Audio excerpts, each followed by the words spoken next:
Continuo lendo aqui a história da igreja, a terceira viagem missionária de Paulo, por volta de 54 depois de Cristo.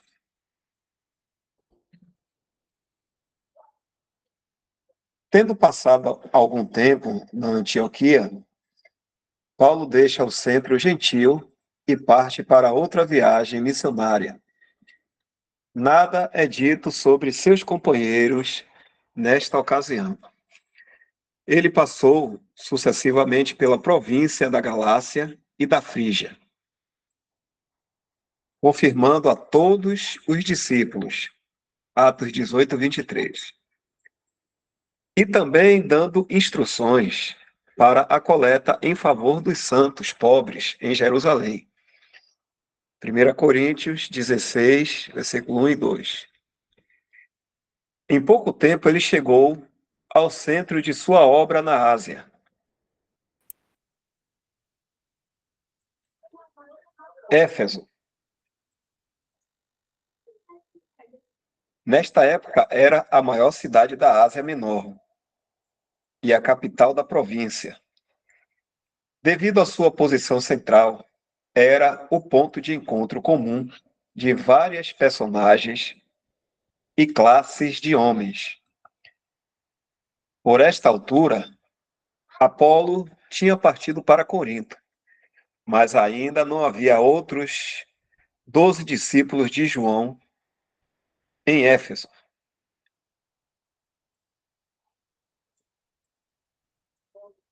Deixa eu ler aqui de novo. Mas ainda havia outros 12 discípulos de João em Éfeso. Paulo fala com eles sobre seu estado e posição. Devemos tomar uma rápida nota do que ocorreu. O batismo de João requeria o arrependimento, mas não a separação da sinagoga judaica. O Evangelho ensina que o cristianismo é fundamentado na morte e ressurreição.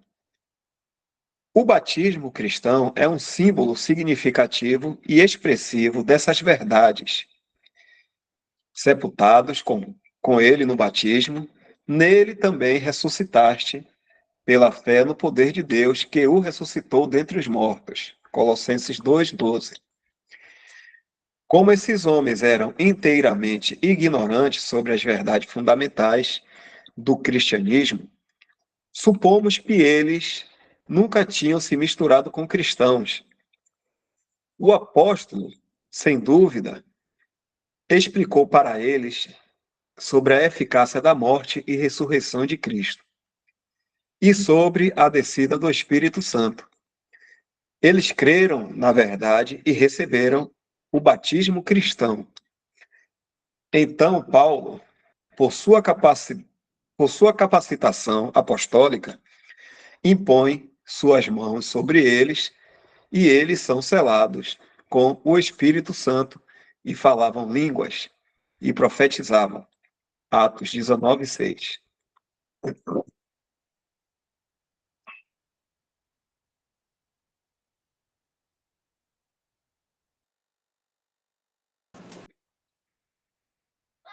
Imediatamente após a menção desse importante acontecimento, nossa atenção é direcionada às obras do apóstolo na sinagoga. Durante 3 meses, ele pregou a Cristo ousadamente lá, disputando e persuadindo seus ouvintes acerca do reino de Deus. Atos 19, 8.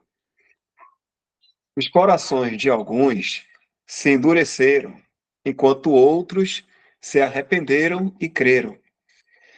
Mas enquanto muitos dos judeus tomaram o lugar dos adversários e falaram mal do caminho perante a multidão, Atos 19, 9, Paulo age da forma mais definitiva possível. Ele separou os discípulos da sinagoga judaica e deles formou uma nova assembleia, se reunindo com eles diariamente na escola de um certo tirano, Atos 19, 9. Este é um ato profundamente interessante e instrutivo por parte do apóstolo. Mas ele age conscientemente no poder e na verdade de Deus. A igreja em Éfeso é agora perfeitamente distinta, tanto em relação aos judeus quanto em relação aos gentios. Aqui vemos ao que o apóstolo, em outro lugar, se refere em sua exortação: portai-vos de modo que não deis escândalo nem aos judeus, nem aos gregos, nem à igreja de Deus. 1 Coríntios 10, 32. Onde esta importante distinção não é vista, haverá grande confusão de pensamento tanto quanto à palavra, quanto aos caminhos de Deus.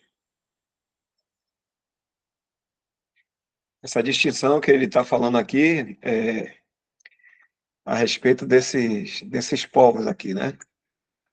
Judeus, eu acredito que seja isso, né? Os gregos, que são gentios, e a igreja.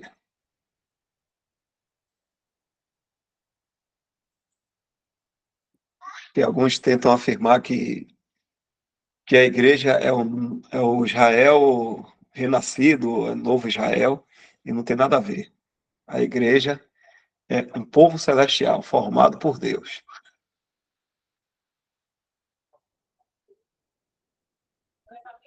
Se algum irmão quiser, que tiver em comunhão, quiser falar alguma coisa, comentar, fica à vontade.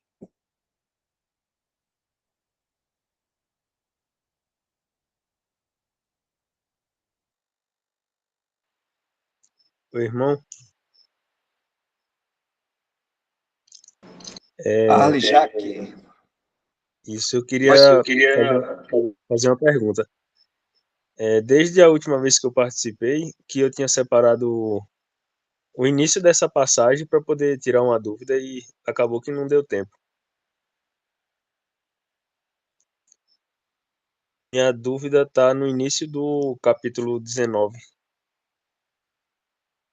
onde diz assim: enquanto Apolo estava em Corinto, Paulo, atravessando as regiões altas, chegou a Éfeso. Ali encontrou alguns discípulos e lhes perguntou: vocês receberam o Espírito Santo quando creram? Ele respondeu: não, nem sequer ouvimos que existe o Espírito Santo. Então, que batismo vocês receberam? Perguntou Paulo. O batismo de João, responderam eles. Disse Paulo: o batismo de João foi batismo de arrependimento. Ele dizia ao povo que cresce naquele que viria depois dele, isto é, em Jesus. Ouvindo isso, eles foram batizados no nome do Senhor Jesus. Quando Paulo lhe impôs as mãos, veio sobre ele o Espírito Santo, e começaram a falar em línguas e a profetizar. Eram ao todo uns 12 homens. Minha dúvida fica nessa parte que Paulo impõe as mãos e sobreveio o Espírito Santo. E aí cita que eles começaram a falar em línguas e a profetizar. Eu entendo que na primeira vez que aconteceu isso em Atos, é, os discípulos ali eles falaram em outras línguas a fim de evangelização dos demais que a cidade estava recebendo gente de diversas línguas. E aí eu queria entender aqui qual foi o propósito dos irmãos falar em línguas entre si. Qual seria o proveito disso?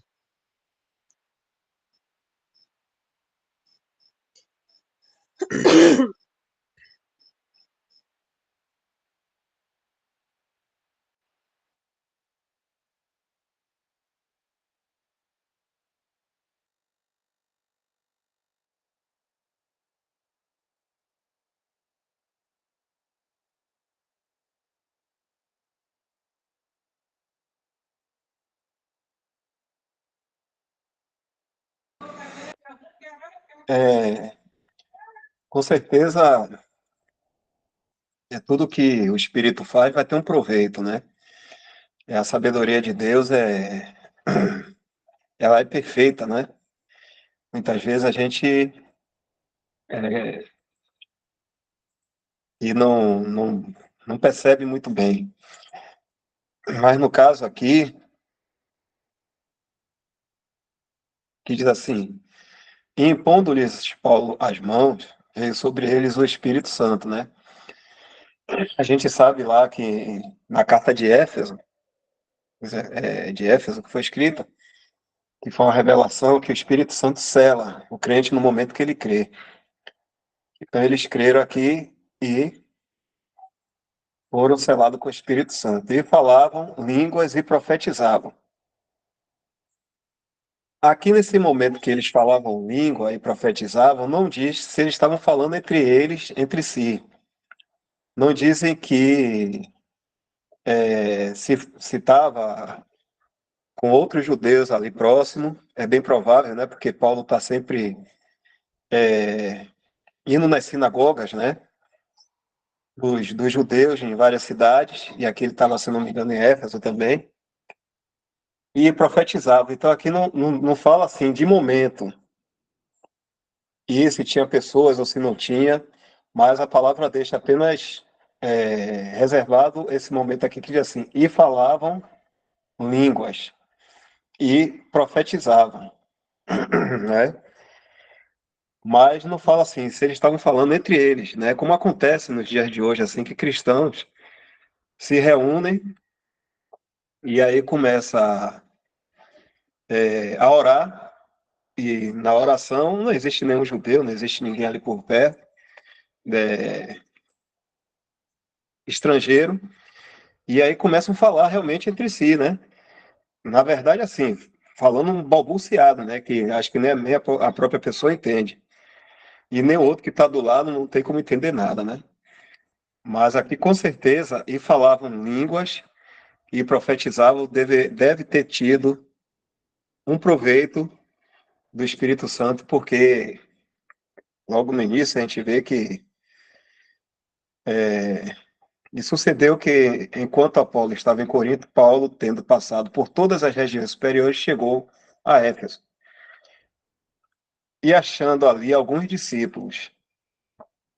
Então ele chegou no lugar que ele achou alguns discípulos, né?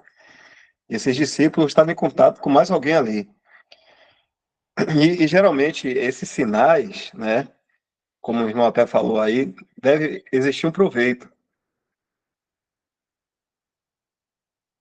E aí a palavra deixa, nesse momento aqui, nessa suspensão. Se eles falavam em língua, a gente já sabe pelo princípio que teve a necessidade de falar em línguas.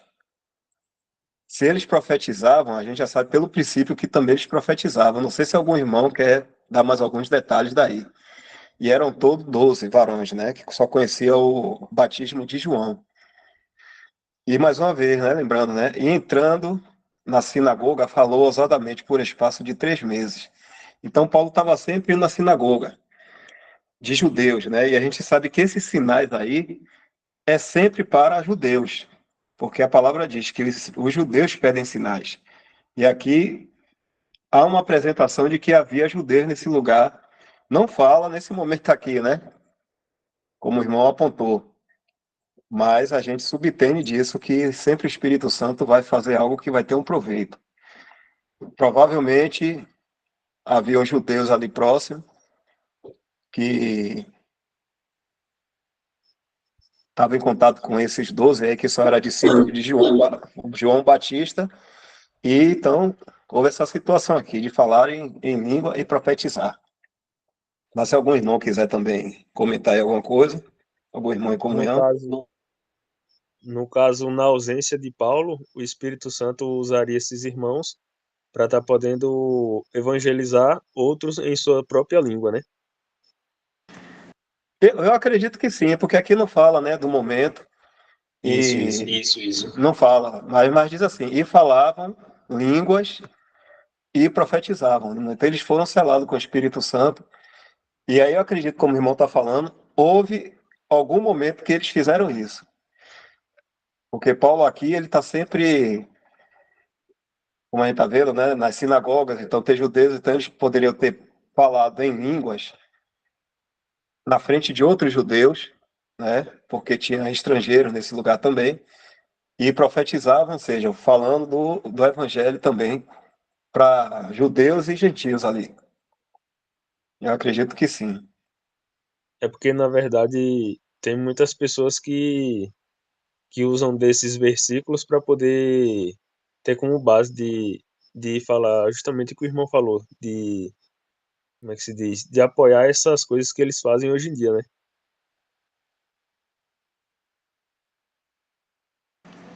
É, com certeza, o homem tem muita ideia, né? O homem quer meter a mão nas coisas que são referentes aos assuntos de Deus e aí cria toda essa celeuma aí. Mas aí, e a gente sabe, né, que essas línguas aí são idiomas mesmo, né? São idiomas, não são Sim. balbuciados como são feitos aí, né? Uma vez eu até perguntei a alguém o que é que significa labachúria. A pessoa disse, eu não sei, porque fala labachúria, labachúria, tá falando labachúria, tá falando a mesma coisa. Seria o mesmo de eu dizer assim, nada, nada, nada, nada, nada, e não chegar a lugar nenhum. Então, às vezes, a pessoa fala um balbuciado, ninguém entende nada, inventa Ô, lá irmão, um. Oi? tem uma diferença entre profetizar e revelar? Porque, tipo assim, eu já percebi que tem alguns contextos que o profetizar, quando vem da parte de realmente um profeta no Antigo Testamento e até no Novo, ele profetizava passando uma revelação do próprio Deus, falando a vontade de Deus. Mas tem alguns contextos que o profetizar, eu já pude entender que é professar a palavra, né? Professar a palavra em si, contextualizada e não a vontade de Deus. Então, eu quero entender assim, depois da partida de Jesus e da era dos profetas, o Novo Testamento, quando vem ali de Atos em diante, o profetizar significa sempre que eles estavam falando da palavra ou eles estavam sendo usados por Deus?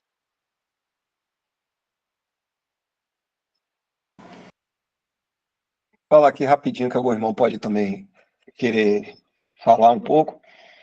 Na época aí dos apóstolos ainda, né? Ainda estava se escrevendo cartas, evangelhos estavam sendo escritos também.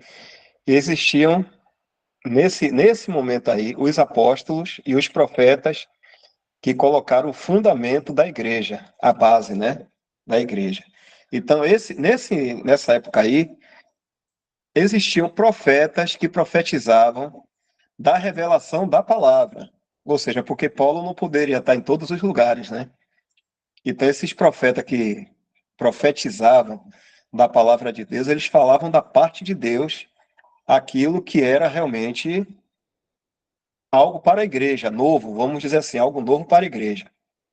Hoje a gente não tem mais nada de novo para profetizar, né?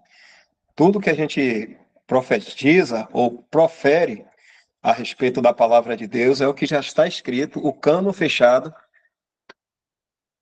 da Bíblia. Então já não há necessidade de profetas como existiu nesse tempo aí de Paulo. E Paulo também era um profeta, né? Que ele falava da palavra de Deus, recebia a revelação e falava. Então não existe hoje essa necessidade, porque toda a revelação de Deus foi fechada. Então a diferença da revelação para profetizar é que a revelação a gente recebe de Deus. A gente recebe um ensinamento direto de Deus. E quando a gente fala, a gente está profetizando daquilo que Deus nos revelou. Sendo que hoje, quando a gente profere ou profetiza da palavra, é falando do que já está escrito. Não existe mais revelação nova, né? Aí deixa eu ver se algum irmão quiser também complementar, porque são bons assuntos mesmo, meu irmão. A gente entender isso aí.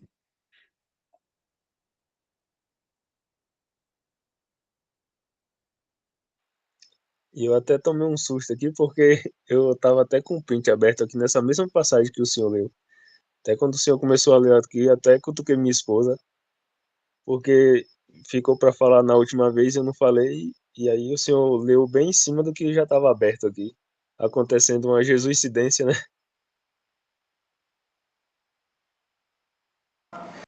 É isso, o Senhor não usa aí, né, da própria palavra, de circunstância, alguma coisa, para para nos ajudar, né, nos ensinar no que a gente está precisando, né, na questão de edificação, consolo, exortação. O Espírito continua agindo, não da mesma forma como no início, mas continua assim, no meio dos cristãos, selando cristãos, aqueles que creem, e assim, nos ensinando. Quem nos ensina é o Espírito Santo. Mais algum irmão gostaria de estar falando? Isaac, Welton, Jefferson? E às vezes algum irmão traz uma explicação até melhor, né?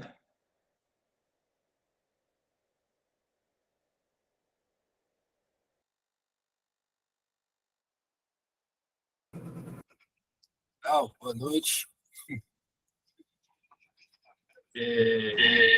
Boa, Marta. Estão me ouvindo? Ouvindo? Irmão, eu li algo sobre esse tema e é algo bem interessante. O Dal já pontuou sobre a questão dos judeus, né? Sempre que a questão do dom de línguas está envolvido, sempre está relacionado com os judeus, mano. E a gente vê lá em 1 Coríntios 14, né, Paulo citando também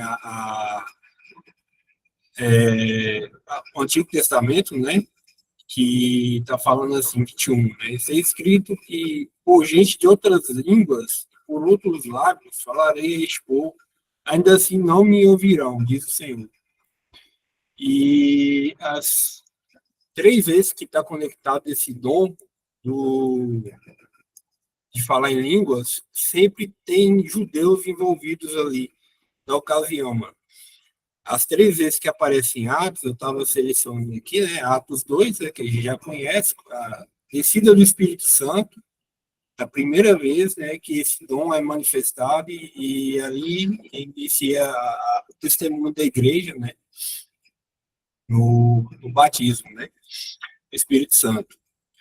A próxima vez que a gente vai ouvir falar em línguas, em Atos 10, na pregação de Pedro a Cornélio. Interessante que na passagem que Pedro que diz sobre o Espírito Santo, né?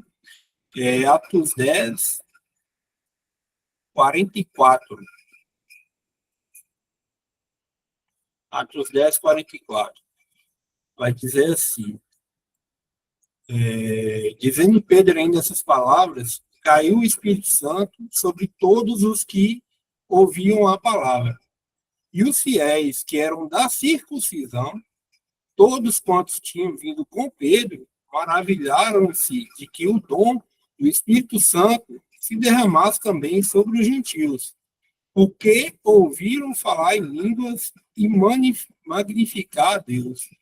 Então, o dom de línguas se via não somente também para os judeus que não iam crer, né, igual a gente leu na 1 Coríntios, né, que era algo que já tinha sido dito no Antigo Testamento, que iria acontecer e mesmo assim eles não iam crer, mas também para aqueles que creram, porque ali em Atos a gente vê a transição, né, do judaísmo para o cristianismo, né, e há uma certa resistência, né, até mesmo dos próprios irmãos que eram judeus em relação a essas coisas. Então, quando eles veem que Cornélio recebeu o Espírito Santo e também estava falando em línguas, como eles também tinham recebido, né? Isso ali foi como que a gente pode dizer, um sinal também para eles de que realmente agora sobre os gentios também estava sendo derramado o dom do Espírito Santo, não apenas aos judeus, né?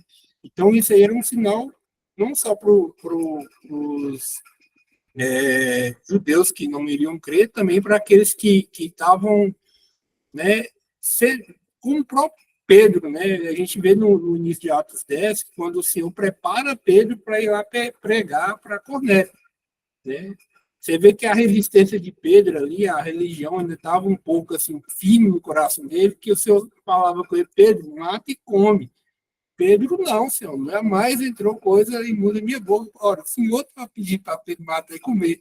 Mas só que a religião, né, são esses laços que ainda prendiam um pouco ele, né? E ele ficou sem entender isso, né? Só depois que todo o contexto se desenvolveu que ele foi entender que ele não deveria rejeitar o que Deus purificou, né? E, se não me engano, em Atos 15 também, Pedro vai dar esse testemunho, né? A respeito dos irmãos, né, que creram. Vamos lá, vou abrir lá. Eu não lembro exatamente o versículo. É,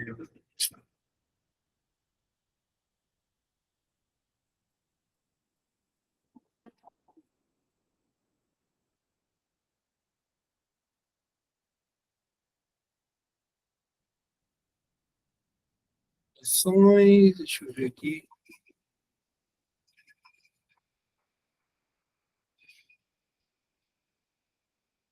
É o versículo 7 e o 8, irmãos. Mais o 8 aí, ó. Que aí alguns da lei, né, que eram os irmãos ali, pode ser que sejam falsos irmãos, mas pode ser que sejam irmãos fiéis também, né? Chegou com essa dúvida, né? E Pedro, tomando a palavra, falou, né? E havendo grande contenda, levantou-se Pedro e disse-lhe, varões irmãos, bem sabeis que já há muito tempo Deus me elegeu dentre vós para que os gentios ouvissem da minha boca a palavra do evangelho e crescem. E Deus, que conhece os corações, lhes deu testemunho, dando-lhes o Espírito Santo, assim também a nós. E não fez diferença nenhuma, né, alguma, entre eles e nós, purificando seus corações pela fé. Então, isso aí serviu de sinal também para eles, entendeu, irmão? Para aqueles que estavam, para eles entender que Deus agora também estava trazendo os gentios para essa nova, toda reverência, essa nova coisa, né, que seria a igreja, né? Então, toda vez está conectado com a questão dos judeus. Interessante a questão da imposição das mãos também, que eu não lembro qual irmão que comentou isso, mas lá em Atos 8, quando Filipe sai evangelizando, né, e chega lá em Samaria, ele prega lá aos irmãos, os irmãos creem no Senhor Jesus Cristo, mas só que o Espírito Santo, eles não recebem o Espírito Santo até o momento em que os irmãos de Jerusalém, né, enviam João e Pedro para lá. Acho que está no versículo 11 aí, irmão. Volta um pouquinho aí para a gente. Desce, pode descer. Mais crer, Felipe.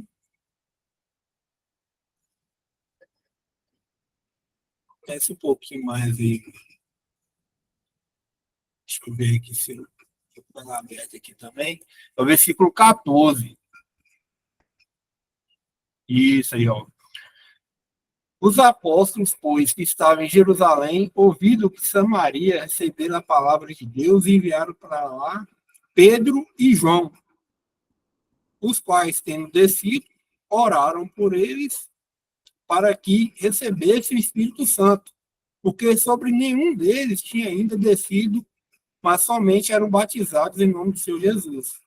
Então, lhes impuseram as mãos e receberam o Espírito Santo. Aí é o contexto de Simão, mas eu queria parar até aí, irmãos. Então, nesse comentário, eu achei interessante que o Espírito Santo, né, de maneira muito sábia, a gente sabe hoje, né, em Efésios 1, acho que é 1:11, né, fala que quando a gente creu, a gente recebeu o Espírito Santo. E é isso, né? Porém, nesse começo, né, justamente por causa do coração do homem, né, de tudo que eles estavam acostumados ali, por causa do judaísmo, né, foi interessante que só depois que João e Pedro, né, outra coisa interessante, duas pessoas, nunca uma, né, o testemunho de duas pessoas, né, foram lá, oraram pelos irmãos e puseram a mão. Então, só nesse momento o Espírito Santo veio, que foi um testemunho também. Aí não diz que falaram em línguas, né, mas realmente houve algo que fez com que Simão tivesse visto que o Espírito Santo realmente desceu naqueles irmãos. Então, só a partir desse momento eles puderam saber que realmente Samaria também, né? A gente conhece o contexto ali de rivalidade ali entre os judeus e Samaria, que também os samaritanos estavam sendo inclusos naquela graça também, que seria a igreja, né? Então, há coisas no início da igreja ali que a sabedoria do Espírito Santo, né, agiu de maneira, de uma determinada maneira, entendeu, irmão? O que eu estou querendo dizer, né? Igual esse é um exemplo. Hoje, toda vez que a gente prega o evangelho, uma pessoa crê no evangelho, ele é selado instantaneamente, o Espírito Santo vem e habita nele, para nunca mais sair, como o senhor falou.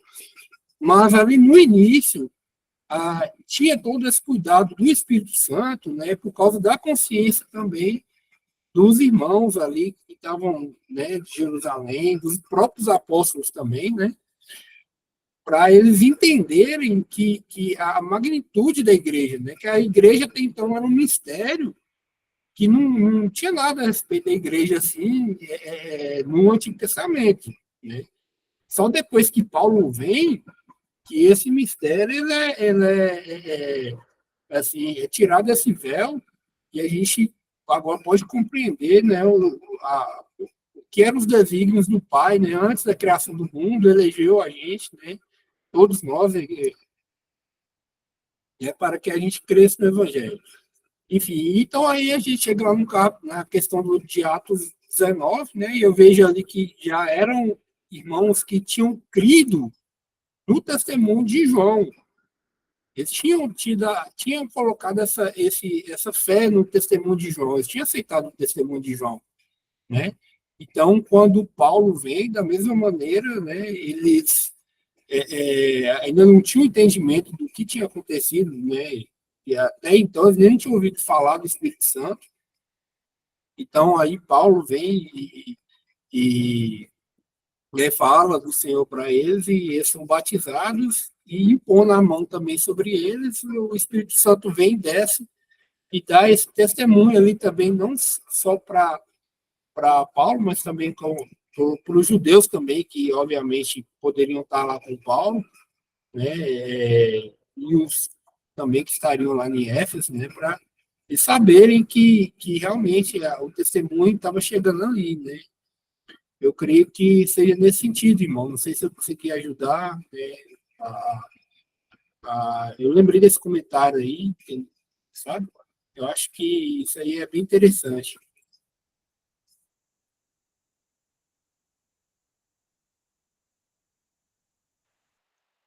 Olhando por esse lado da questão da presença dos judeus e a necessidade da igreja que ainda estava engatilhando, né, ainda era algo novo, ficou bem mais fácil o entendimento.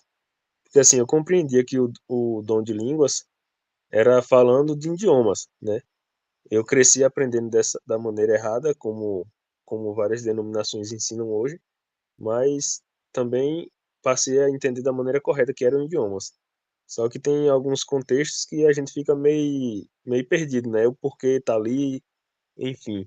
Só que agora, contextualizando com o com o que o irmão citou aí, ficou bem mais fácil o entendimento. E também ainda deu para entender a questão de onde surgiu também os falsos, né? Porque hoje em dia a gente vê que tem muitas pessoas que pervertem o dom de línguas, né? Ensinando de uma maneira errada. Só que eu consegui perceber aí nas passagens que o irmão citou, que desde o início já tinha gente pervertendo esse dom, que é o caso de Simão, né? Querendo comprar o Espírito Santo ali, e não sei qual era a intenção dele, né? Eu acho que ele queria ganhar dinheiro com o Espírito Santo, não sei. Mas aí a gente já consegue perceber uma certa coerência de onde surgiu a verdade e também de onde começou a engatilhar o engano também, né?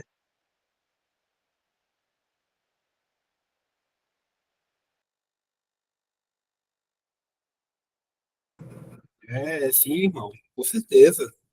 Simão ali, ele já era um mágico, né? Tinha fazia os truques, né, dele.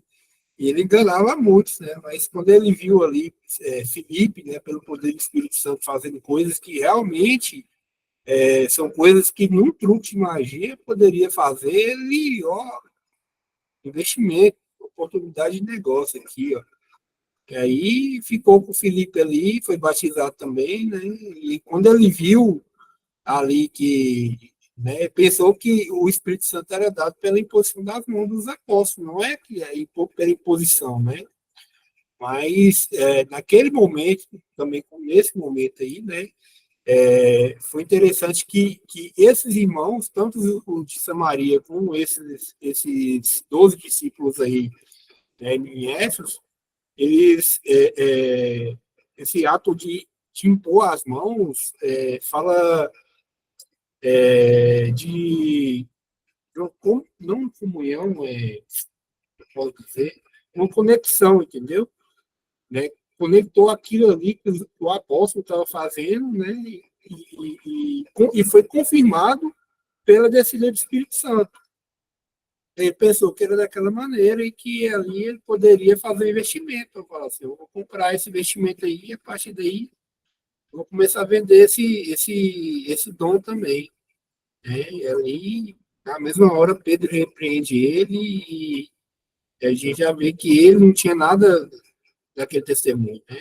Pedro fala para ele orar a Deus, e ele fala que ele pede para Pedro orar para Deus, né? E para que não aconteça as coisas que Pedro tinha falado com ele, né? Então você vê que ele não tinha comunhão nenhuma com Deus e queria saber de Deus, estava ali só para da mesma maneira que hoje, entendeu?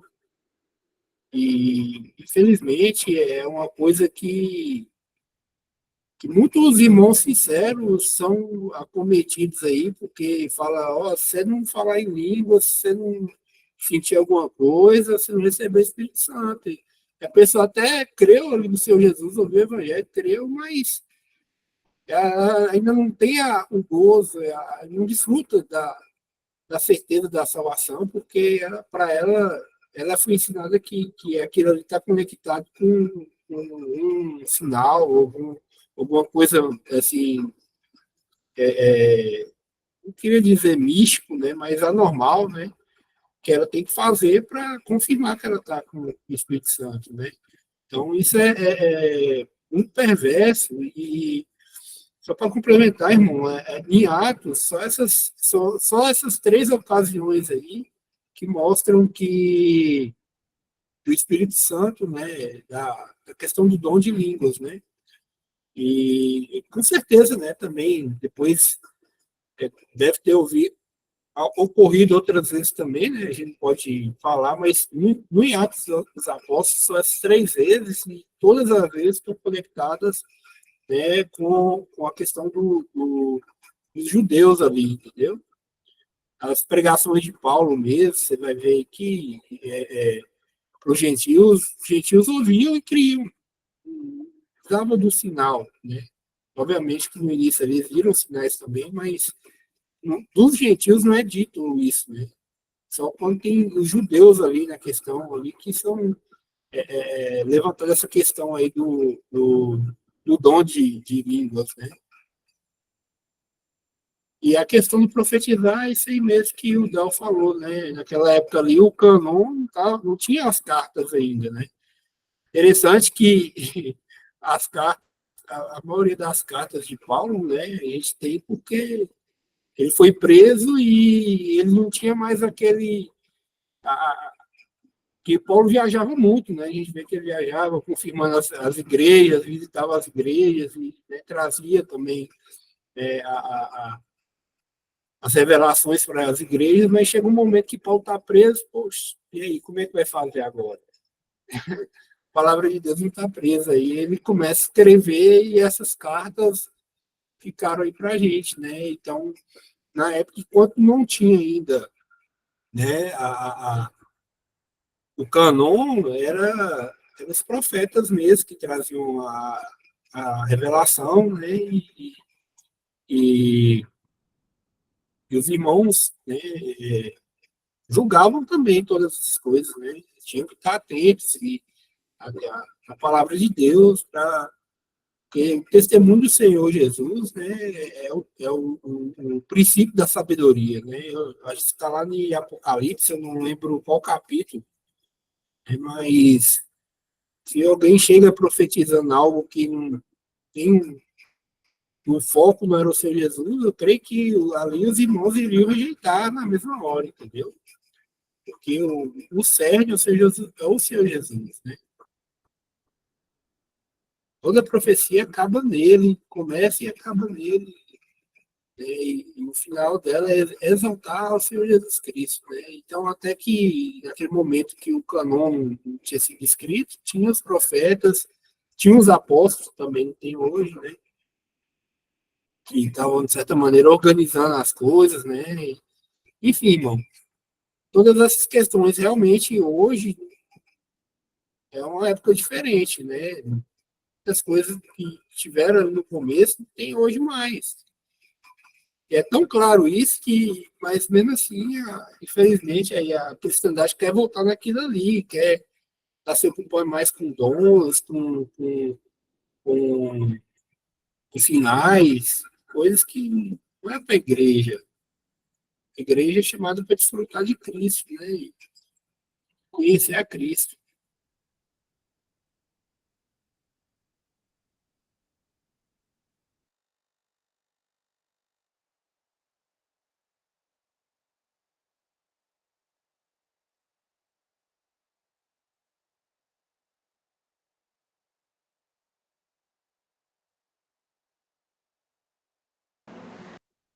Se mais algum irmão for querer falar, complementar, tem uns 4 minutos aí também.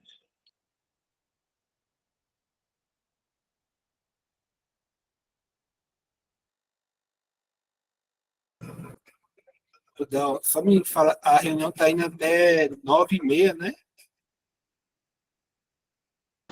É, 9h30. Às vezes dá uma esticadazinha assim, de alguns minutos, mas sem problema.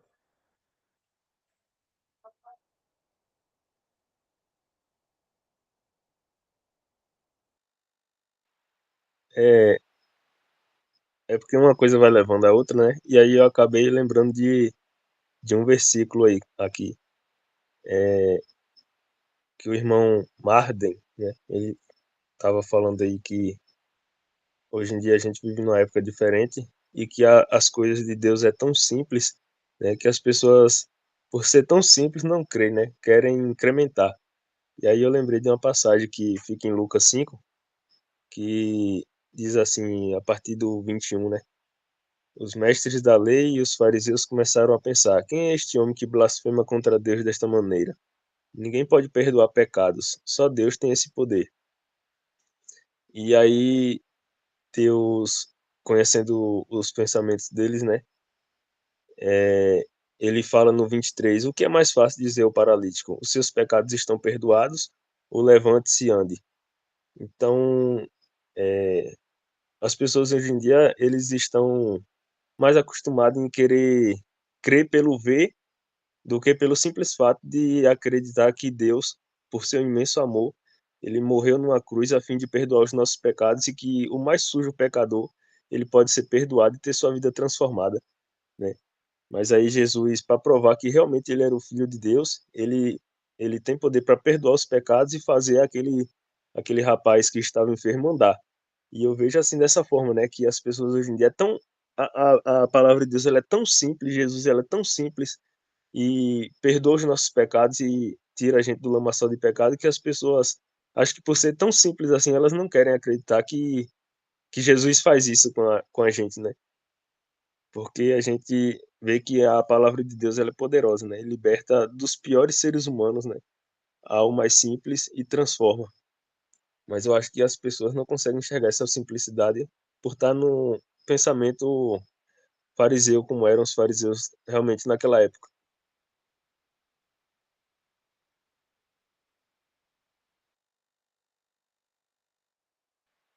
Eu acho que no início da minha conversão eu era bem assim.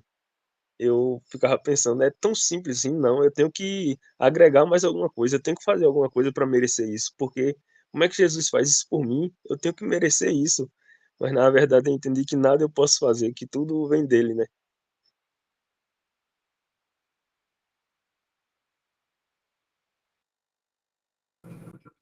Doideiro, mas eu até coloquei uma passagem aí, né, que é 2 Coríntios 11,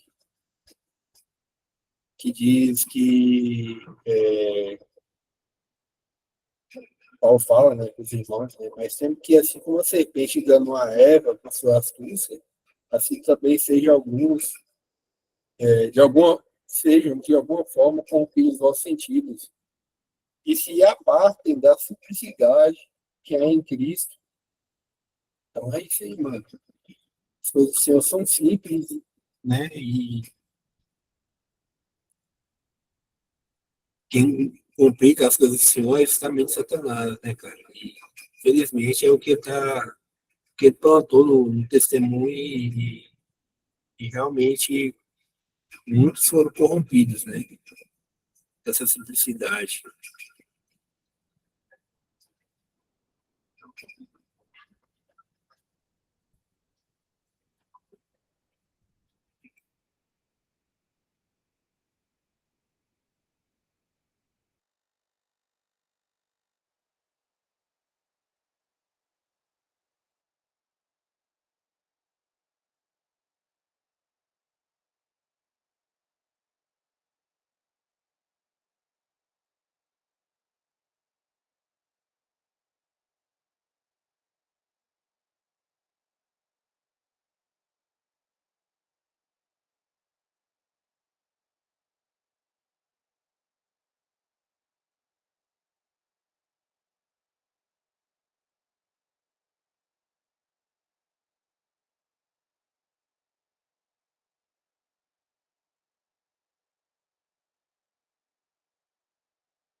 Então, ok, irmão. Importante a gente entender as coisas de Deus do jeito que ela é. Então a gente fica na próxima semana. Eu até estava copiando aqui, né? Enquanto os irmãos estavam falando. Deixa eu ver aqui. E, e aí tem um pontozinho aqui que a gente vai continuar.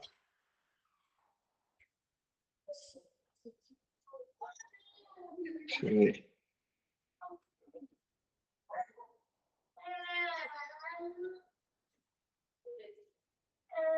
Um pouco passou. Mas já está já.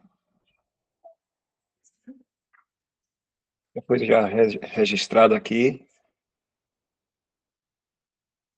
Aqui. A partir desse ponto aqui. E por hoje a gente já encerra.